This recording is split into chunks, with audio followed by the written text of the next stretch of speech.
اور یہ دنیا زندگی آخرت کے مقابلے میں بجز ایک متاع قلیل اور کچھ بھی نہیں. دیکھو بتایا نا یہ دنیا کے زندگی پر اتراتے ہیں. یہ دنیا کے بارے میں اللہ تعالیٰ کیا فرماتے ہیں؟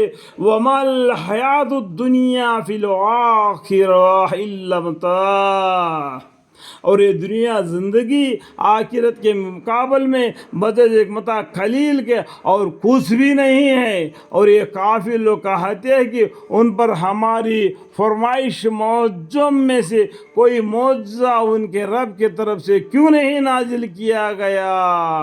اور یہ کافی لوگ کہتے ہیں کہ ان پر ہماری فرمائش معجم میں سے کوئی معجزہ ان کے رب کی طرف سے کیوں نہیں نازل کیا گیا. بولتے یہ معجزہ ہے، وہ معجزہ ہے، وہ یہ اپنا من مانی سے جو دل لگی بناتے ہیں. کیا یہ دل لگی بناتے ہیں؟ ان کی کہنے کو حساب سے اللہ تعالیٰ معجزہ نازل کریں گے یا پیغمبر معجزہ لائیں گے؟ یہ اللہ کی مرضی ہے، جو چاہیے وہ کرے. آپ ہم کون ہو سکتے ہیں؟ ہم تو اللہ کے بندے ہیں. اللہ ہمارا خالق ہے، وہ جو کرنا ہے وہ کرتا ہے. آپ کا حدیث ہے کہ واقعہ اللہ تعالیٰ جن کو چاہیے گمراہ کر دیتے ہیں، اور جو شخص ان کے طرف متوجہ ہوتا ہے اس کو اپنی طرف سے ہدایت کر دیتے ہیں. اللہ تعالیٰ کے طرف متوجہ ہونا، اللہ کے طرف ڈھل جانا، اللہ کے طرف جھک جانا، اللہ کے سامنے سجدہ کرنا، اللہ کے سامنے گڑ گڑا کر رونا، تو اللہ تعالیٰ ہدایت کر دیتے ہیں. آپ کہا دیجئے کہ واقعہ اللہ تعالیٰ جس کو چاہے گمراہ کر دیتے ہیں، اور جو شخص ان کے طرف متوجہ ہوتا ہے اس کو اپنے طرف سے ہدایت کر دیتے ہیں.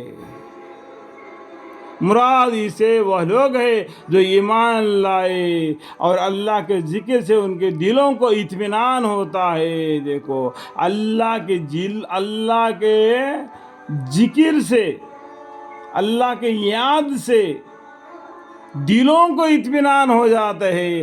الذین آمنوا وتطمئن القلوب ان القلوب بذکر اللہ. الحمدللہ. مراد سے وہ لوگ ہیں جو ایمان لائے اور اللہ کے ذکر سے ان کے دلوں کو اطمینان ہوتا ہے. جو خوب سمجھ لو کہ اللہ کے ذکر سے دلوں کو اطمینان ہوتا ہے. خوب سمجھ لو، خوب سمجھ لو. اللہ کے ذکر سے دلوں کو اطمینان ہوتا ہے. یہ دنیا کی کمائی سے نہیں، اللہ کے ذکر سے. یہ دنیا کے مال و دولت سے نہیں، اللہ کے ذکر سے دلوں کو اطمینان ہو جاتا ہے. الا بذکر اللہ تطمئن القلوب. جو لوگ ایمان لائے اور نیک کام کیے ان کے لیے خوشحالی اور نیک انجام ہے. اللہ تعالیٰ بشارت دیتے ہیں. اللہ تعالیٰ دنیا میں ہر انسان کو، تمام جانوروں کو ہدایت دیتے ہیں. الذین آمنوا وعملوا الصالحات طوبی لہم وحسن المآب. جو لوگ ایمان لائے اور نیک کام کیے ان کے لیے خوشحالی اور نیک انجام ہے، نیک انجام ہے. اور اس طرح ہم نے آپ کو ایک ایسے امت میں رسول بنا کر بھیجا ہے. اس امت سے پہلے اور بہت سے امتیں گزر چکے ہیں.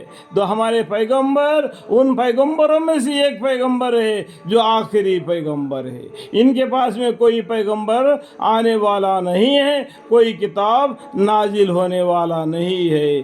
اس کے بعد میں اگر کوئی کہے کہ میں پیغمبر ہوں تو اس کو مینٹل ہاسپٹل میں جانا چاہیے تاکہ اپنا دماغ کو سدھار کے لے آئے. كذلك أرسلناك في أمة قد خلت من قبلها لتتلو عليهم الذي أوحينا إليك وهم يكفرون بالرحمن قل هو ربي لا إله إلا هو عليه توكلت وإليه متاب. اور اسی طرح ہم نے آپ کو ایک ایسی امت میں رسول